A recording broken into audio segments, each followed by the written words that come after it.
So today, the video that we're going to focus on are stages of development, more particularly Piaget. And Piaget's famous or infamous, depending on how you view the stages of development.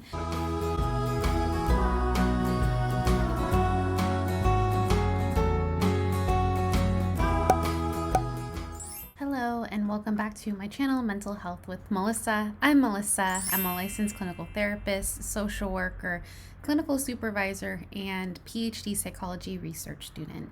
Before we get started, please don't forget to hit the like and subscribe button for more content. I post videos every single Wednesday and Sunday. Subscribing to my channel really helps me get mental health information out there to our communities of color, and also information in general for those that are interested in the mental health fields, and also a lot of LCSW test prep information. So today, the video that we're going to focus on are stages of development, more particularly Piaget.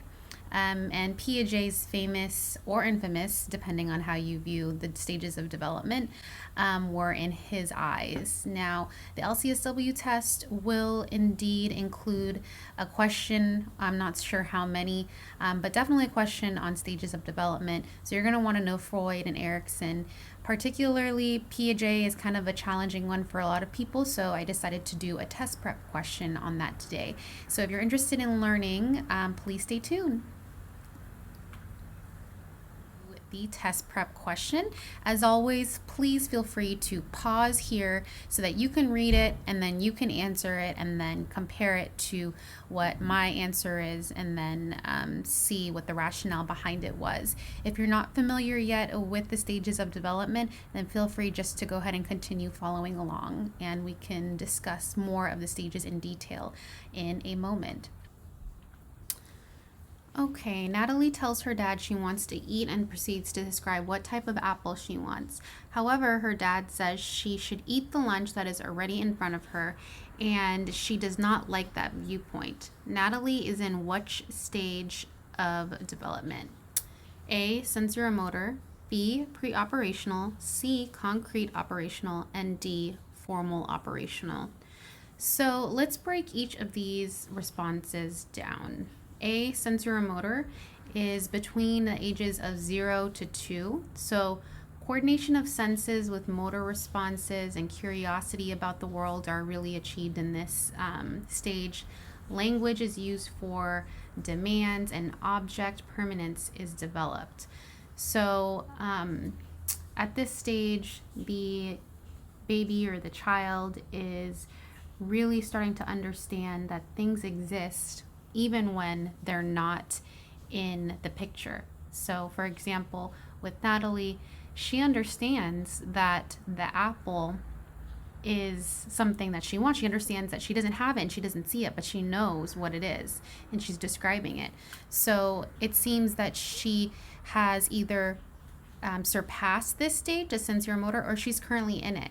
Let's see what else is available, or an option. B, pre-operational. So according to Piaget, pre-operational is ages 2 to 7. So there's a lot of symbolic thinking going on, a lot of expressing concepts, imagination and intuition are very strong, and complex abstract thoughts can still be difficult. And also during this time, egocentric thoughts are definitely still primary, so it's hard to understand the viewpoint of other people. And so if we're thinking about that, that's interesting because she does not like the viewpoint of her dad, and she's demanding that she wants the apple. So that sounds very egocentric. So this could very well be our answer. Let's take a look at concrete operational. Concrete operational is 7 to 11 years old. So this means that you can think logically about objects and events, and that you can classify objects and features. And so at this point, there's a lot more, again, logical thinking going on. So it doesn't sound like Natalie has reached that point yet. So let's see what formal operational is. Formal operational is basically 11 years old and older, and at this point, The individual can really think logically about abstract things and test hypotheses systematically. And concepts learned in one context can be applied to another. So this is really when somebody is much older and can think more abstractly about things. So kind of based on everything that we've looked at here, it seems as though pre-operational is going to be the best choice for this particular given scenario. So let's go a little bit more into deep detail. So I have this chart here because visuals can be very helpful. And kind of like I mentioned before, the sensorimotor is birth to 2 years old. So I'm going to go through each of these stages and provide a little bit more rationale. So during the sensorimotive stage, children from 18 to 24 months have motor activity without the use of symbols, and things are really learned based on experiences or trial and error. So that's something to really keep in mind. And you know, the reason why Piaget really wanted to apply these stages of learning and development is because Piaget wanted to be able to incorporate this sort of philosophy into educational programs. So based on the sensorimotor stage, Piaget states that you should be able to connect play to 5 stages and recommends implementing routines for the youngest children, and using, you know, real objects to play with activities. So we see this when you're giving toys to kids, and they're really having, you know, a good time with their stuffed animals or playing with cars and stuff like that. The pre-operational stage, or 2 to 7 years old, is when children learn best by doing. So in this stage, Piaget recommends asking children who are engaged in daily routines to allow them to come up with their own ideas, point out new things, and encourage them to question you about things. So again, based on the vignette earlier, that seems like exactly what Natalie was doing. For concrete operational 7 to 11 years old, what Piaget recommended with the kind of education surrounding a 7 to 11-year-old is creating timelines and using brain teasers and riddles to foster analytic thinking and focus on open-ended questioning. So an example you can think about is, you know, really reading a book, maybe like starting to get into more like chapter books, like Harry Potter books or something, and reading that with your 7 to 11-year-old.